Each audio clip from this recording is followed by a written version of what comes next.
Hello and welcome to episode 2 of the Athlete Mastermind podcast. I'm your host, Jesse Card, and we are in the beautiful House Edge Media Studios in Ottawa, Ontario, Canada. It's great to be with you. We've got a very special show today. We're going to be joined with a special guest, Najee Bissoon from the Oaklahoma Sooners football program. He is originally from Texas, as we'll see, and he talks with us about his personal goals and goal setting in his career. Now, you may not know this, but 95% of the population fail to set goals for themselves. Now, this may be due to a lot of reasons, but one of the reasons might be because the fear of failure is so great that people don't set goals for themselves because they're afraid that once they do, they're on the hook. And that is too much pressure for most people to do. But goal setting is an absolute critical component to success. And if you look at all successful athletes, you will notice one thing in common, and that is that they are highly goal-oriented people. So without any further ado, let's going to talk to Najee about goal setting.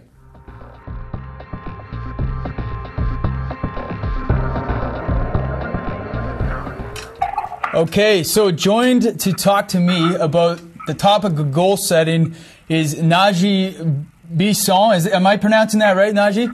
Bissoon? Yes, you pronounced it right. Bissoon, okay, man. So Najee is an Oklahoma Sooner. You're a junior, right? I'm actually a sophomore. Sophomore, okay. Now, you were voted the Scout Team Defensive MVP this season with the Sooners. Welcome to the Athlete Mastermind podcast, bro. All right, thanks. Thanks for having me. So let's start from the beginning. I always like to kind of bring it right back. Maybe you could talk about where you were born and a little bit about your childhood, a little bit about your family. Well, I grew up in Humble, Texas, but I was actually born in Houston. And I lived in Houston for most of my young life till I was around 8 years old before moving to Humble. And I grew up in a fairly large family. It's big. I have 10 brothers and sisters. Wow. And we're all close-knit, and we all have, like, different trades. And I was, like, the athletic one out the bunch. Okay. But my younger brothers are athletic as well. My two parents, Janice and Joe, they had all of us. And so when did you start? What kind of sports did you play growing up? Was it always football for you? Growing up, it was mainly football. I was a football player. I played baseball a little bit as a youth, but not too much. But it was mainly football until I got into middle school and high school. Okay, and what's the weather down in Texas like? Because we're actually calling from Canada, Ottawa, Canada. Have you ever heard of that spot? Yeah, I heard of that spot. Yeah, I watched a little Canadian football, so all right. I heard of the Canadian provinces. And you've actually got a guy that's from our neck of the woods that just signed with you guys, Neville Gallimore. You heard about anything about that? Yeah, I heard about him coming in. I really haven't got a chance to speak with him on like a personal level, but I heard some good things about him. And we also have a guy named Josiah St. John. He's from Toronto. Okay. Yeah. That's my good friend right there.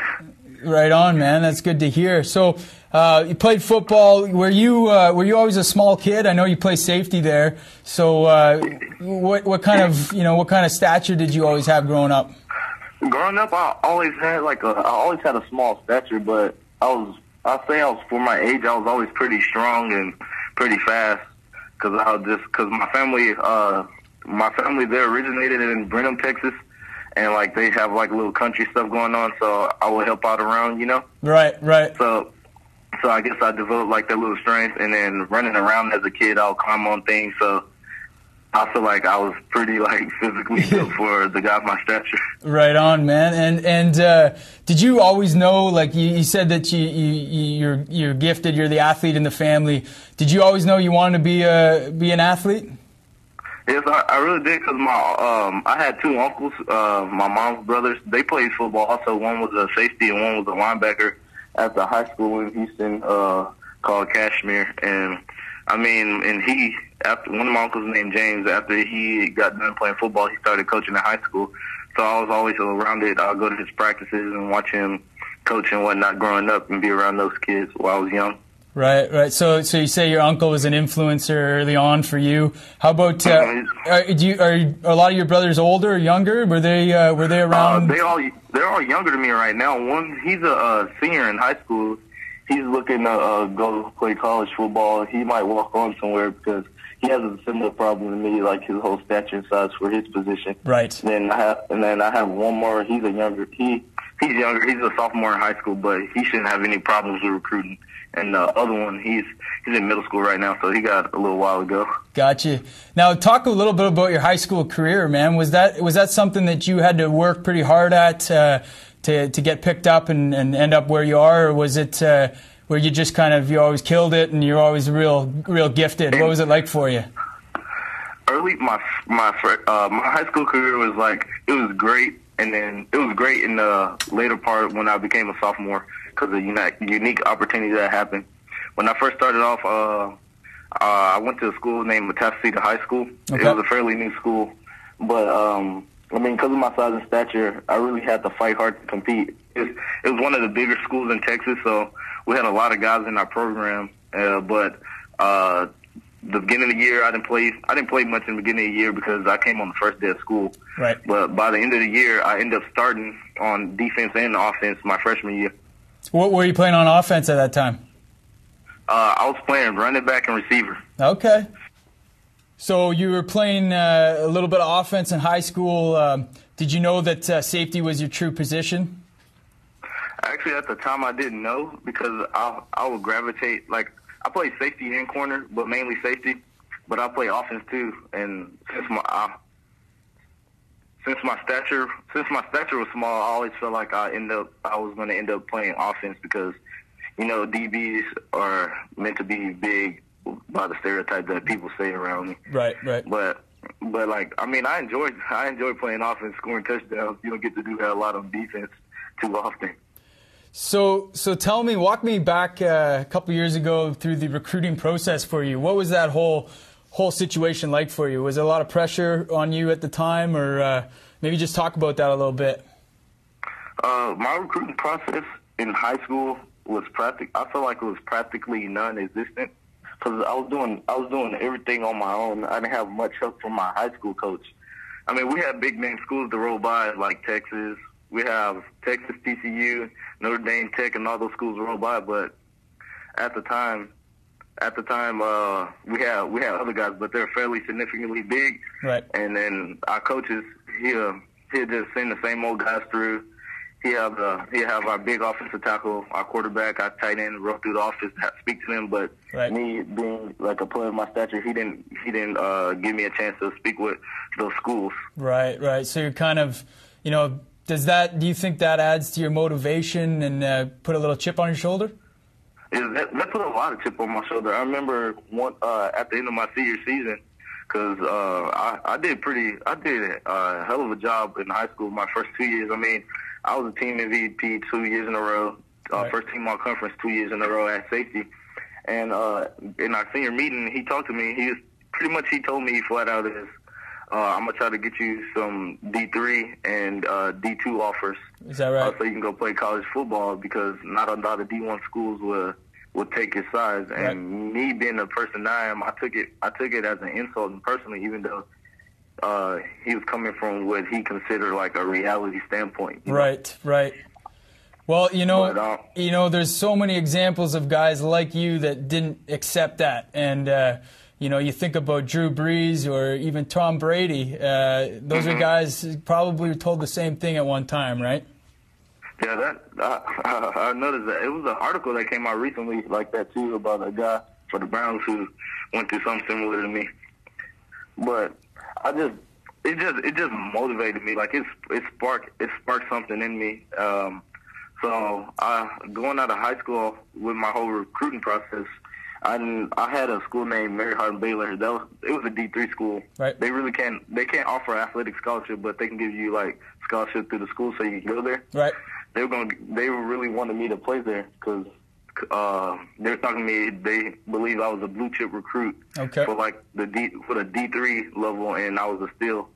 And pretty much, I didn't want to play D3. Not like saying anything bad about Division III ball. I just felt like I didn't want to be so short. Right. So when I didn't get any offers at the end of my senior year, I went to a combine for a blend college. I ended up not making a team, but that was a blessing in disguise for me because that's how I got my first shot at the school named Houston Baptist that I was at previously before Oklahoma. Right. Okay, so I want to back you up. You talked about that kind of adding to your motivation that you didn't get the love coming out of high school, even though you were very successful at your senior year in high school.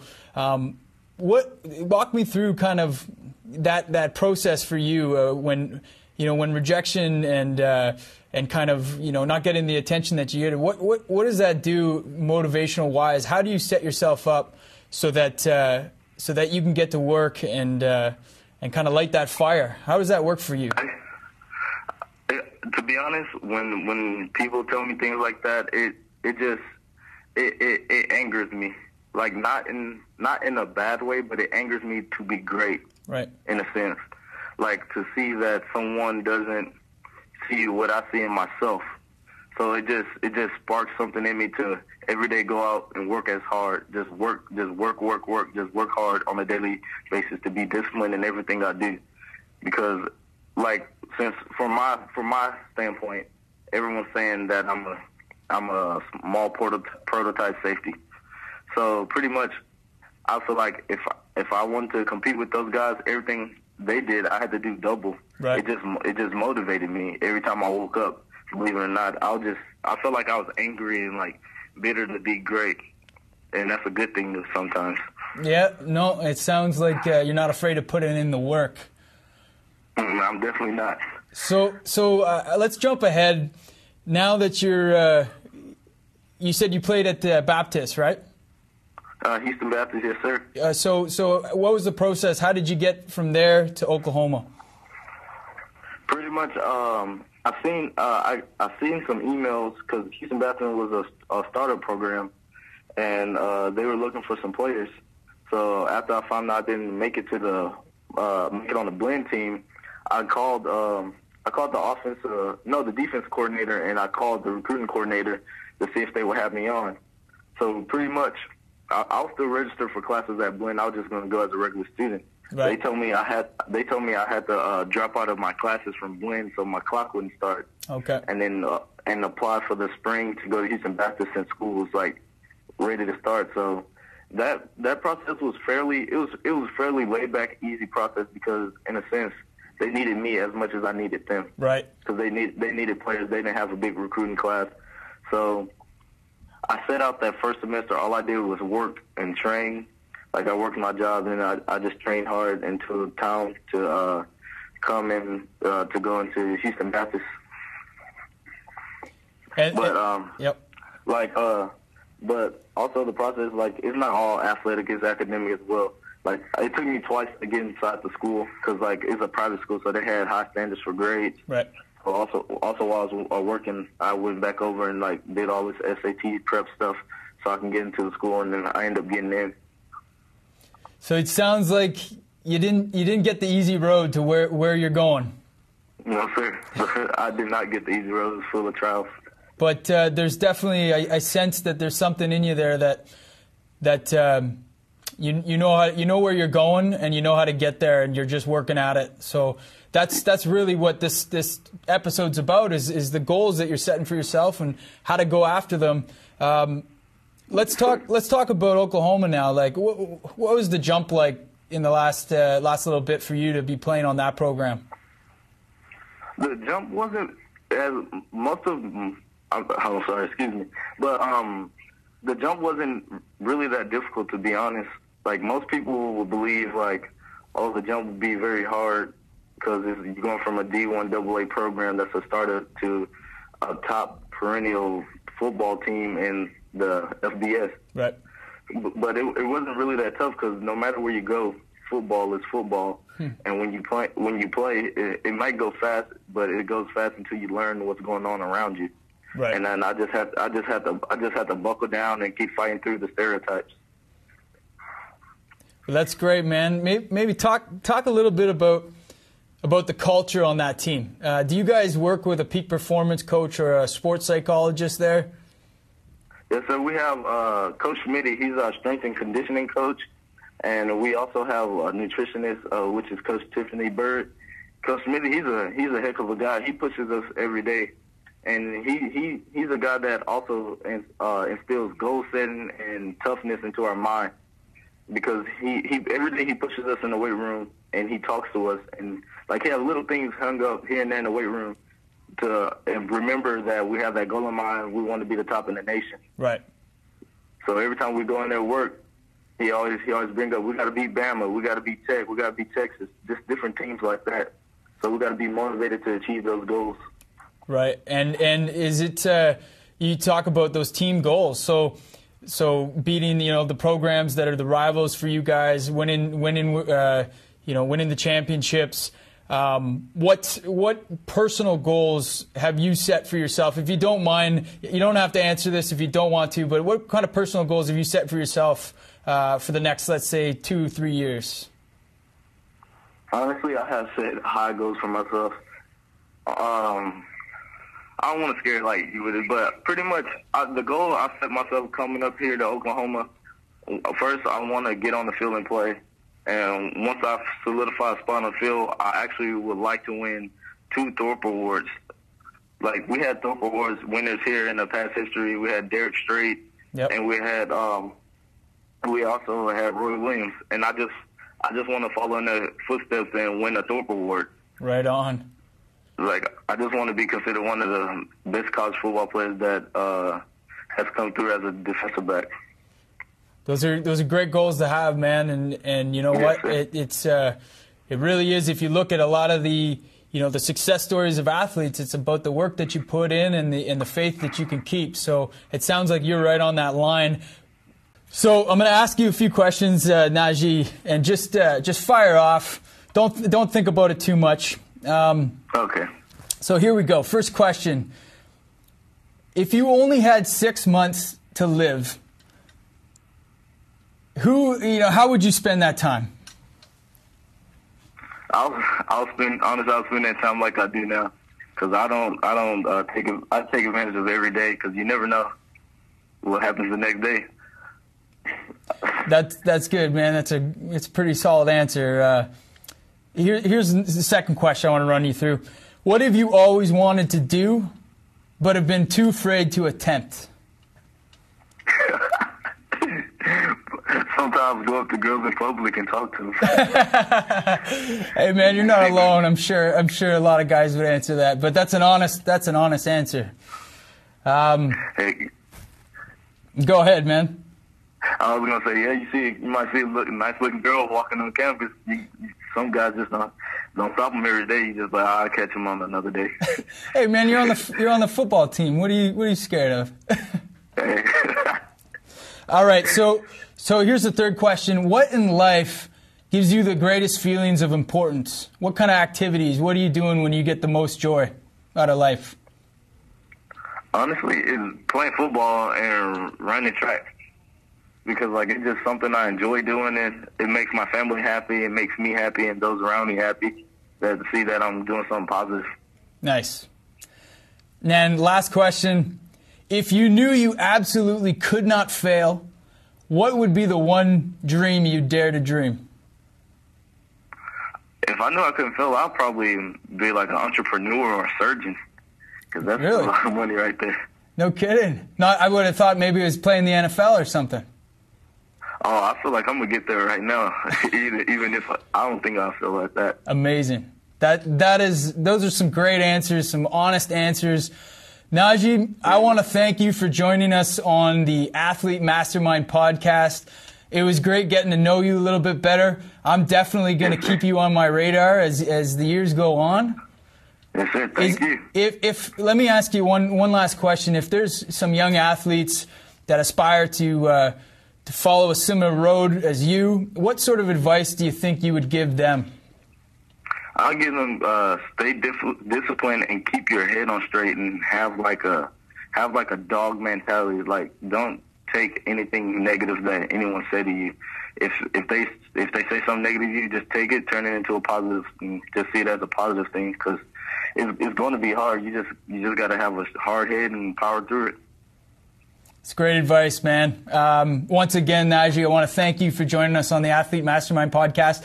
Make sure you share this with your family, and subscribe to the YouTube channel. We're all about supporting young athletes. So once again, thanks a lot, man. Thank you.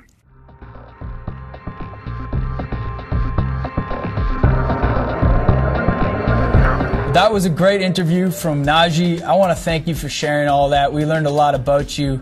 It's quite apparent to me that you know how to set goals, Najee, and you're not going to be stopped very easily. You know how to turn negative situations into motivation for yourself in order to keep persevering and putting in the work to move forward towards what it is you want to accomplish. It's going to be exciting to see what comes of your career there at Oklahoma. We wish you all the best. Goals are a major determinant of success, and questions like the ones we asked Najee really bring into focus what you should be doing with your life. It's important to ask yourself, if today was your last day, would you be doing what you're going to be doing? Are you happy with it? Whenever the answer to that question is no, too many days in a row, you should probably make a change. Remember to subscribe to our YouTube channel and support amateur youth sports, as it's a fast track to life's most important lessons. Check out House Edge Media Group, which is a new website we just launched, an offshoot to the media company. If you're looking to build your brand as an athlete, we want to help you. Check out hemg.co and see what we can do for you.